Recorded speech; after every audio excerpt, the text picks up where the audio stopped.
चुड़ैल बच्ची। पुनीत अपनी पत्नी आयशा को बहुत प्यार करता था। उनकी शादी को पूरे 4 साल हो गए थे। आयशा प्रेग्नेंट थी, इसलिए पुनीत आयशा को अपनी माँ के पास गांव में उसकी देखभाल के लिए लेकर जाता है। गांव पहुंचते ही आयशा अपनी सास के पैर छूती है। जुग जुग जियो और अपनी सास को जल्दी से पोता दे दो। माँ जी, क्या बेटा और बेटी, आज के जमाने में लड़का लड़की सब एक समान होते हैं। तुम्हारे शहर में होता होगा ये सब, हमारे गांव में नहीं। मुझे तो पोता चाहिए बस। हे भगवान, ये दोनों तो अभी से शुरू हो गए। ये दोनों अगर ऐसे ही लड़ते रहे तो कैसे चलेगा ये सब। इन दोनों को मुझे ही रोकना पड़ेगा। अरे अरे माँ, क्या अपने बेटे से नहीं मिलोगी? हाँ हाँ, क्यों नहीं। कैसा है रे तू? कितने सालों बाद आया अपनी माँ से मिलने। शहर जाकर तो तू अपनी माँ को भूल ही गया था। अरे माँ, अब सारी बातें यहीं खड़े खड़ी करोगी क्या? हैं? पता है ना, आयशा पेट से है, वो ज्यादा देर तक खड़ी नहीं रह सकती। कमला दोनों को अंदर ले जाती है। माँ, आपसे एक बात बोलनी थी। हाँ हाँ, बोल बेटा, क्या बात है? माँ, वो खत में मैंने तुम्हें बस अपने आने की खबर दी थी और आयशा के बारे में बताया था। पर माँ, मुझे वापस शहर जाना होगा। मैं सिर्फ आयशा को यहाँ छोड़ने आया था। मुझे आज शाम को ही वापस जाना होगा। ऑफिस में बहुत काम है माँ। ये तू क्या बोल रहा है? मैं कितनी खुश थी कि अब हम सब साथ रहेंगे यहाँ। माँ प्लीज समझा करो, जाना जरूरी है मेरा।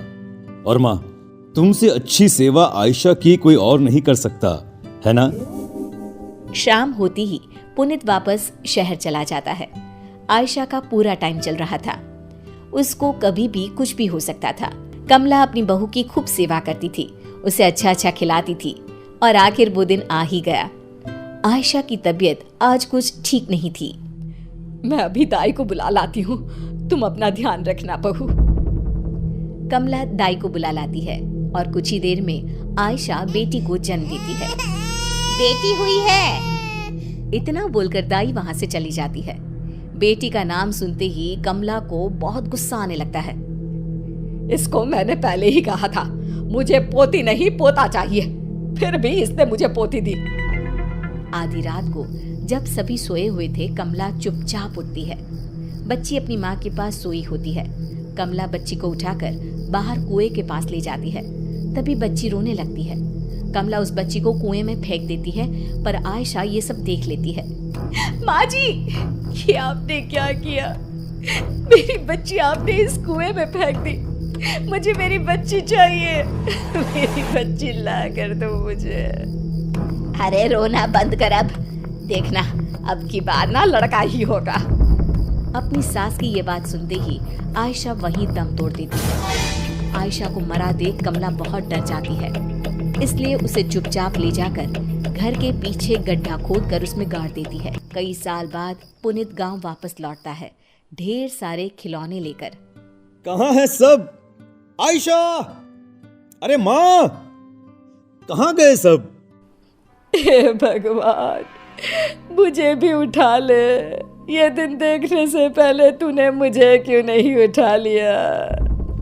माँ, क्या बात है? आप ऐसे क्यों बोल रही हो? और हाँ, आयशा और मेरी बच्ची कहाँ है? आपका खत मिला था मुझे, आपने बताया था ना मेरी बेटी हुई है, कहाँ है वो? वही तो, मेरी बहू और पोती अब इस दुनिया में नहीं है। कुछ दिन बाद ही बच्ची मर गई। बहू ये बर्दाश्त नहीं कर पाई और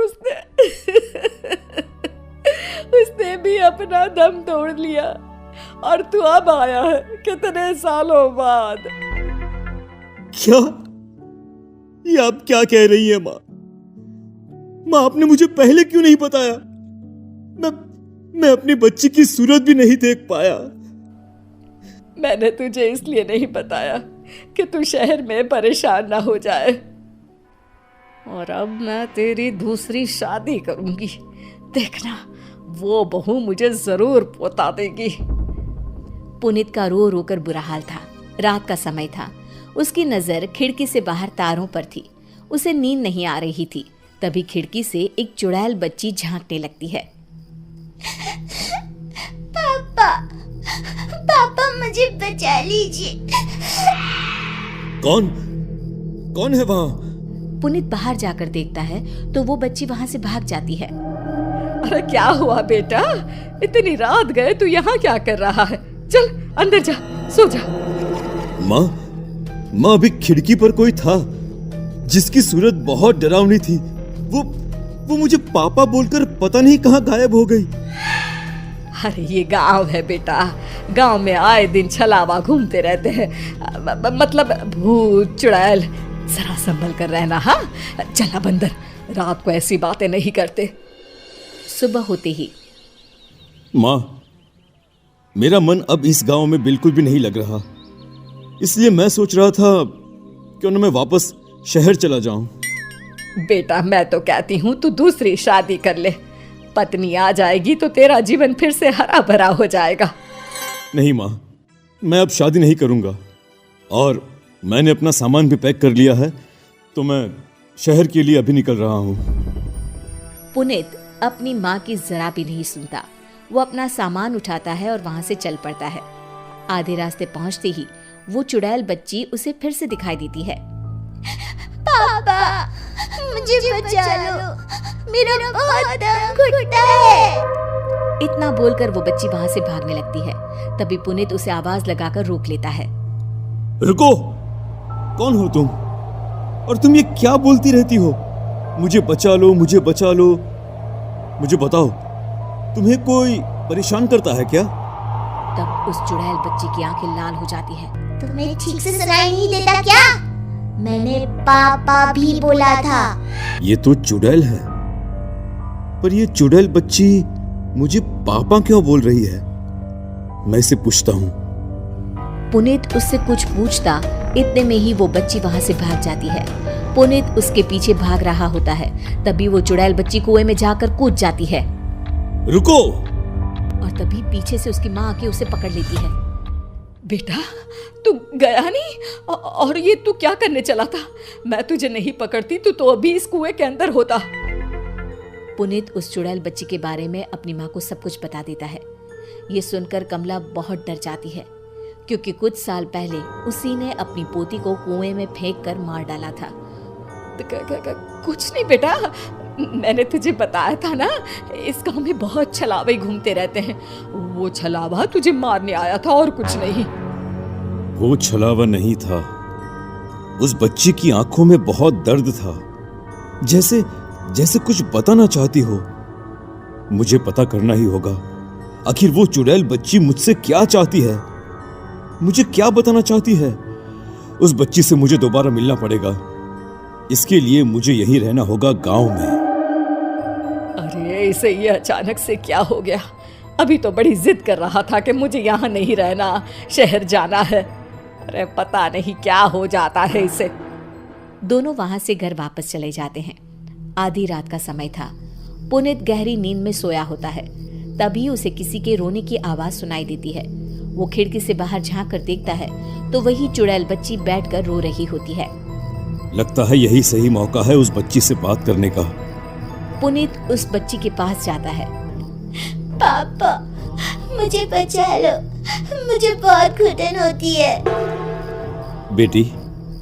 बेटी क्या बात है, मुझे नहीं बताओगी?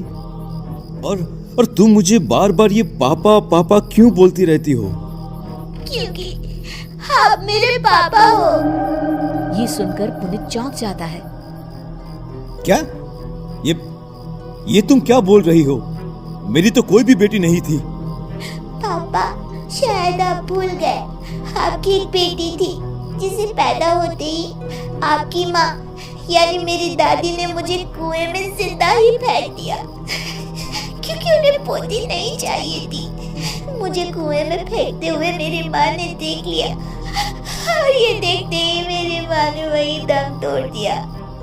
किसी को कुछ पता ना चले इसलिए दादी ने चुपचाप घर के पीछे मेरी माँ को गाड़ दिया। बेटी, मेरी बच्ची, मेरी बेटी, आजा आजा मेरे पास, अपने पापा के गले नहीं लगेगी क्या? आ बेटा। वो बच्ची अपने पापा के गले लग जाती है। पीछे से कमला सब देख रही थी। मुझे माफ कर दो बेटा। नहीं माँ, मैं तुम्हें कभी भी माफ नहीं कर सकता। आज से तुम मेरी माँ नहीं और मैं तुम्हारा बेटा नहीं। तुमने खून किया है माँ, खून, मेरी पत्नी का और मेरी बच्ची का। मैं तुम्हें कभी माफ नहीं करूंगा। पुनीत पुलिस को बुलाकर अपनी मां को पुलिस के हवाले कर देता है और गांव के कुछ लोगों की मदद से कुएं से बच्ची का कंकाल निकलवाकर उसका अंतिम संस्कार कर देता है। अंतिम संस्कार होते ही चुड़ैल बच्ची अपने पापा को हाथ हिलाते हुए वहां से गायब हो जाती है।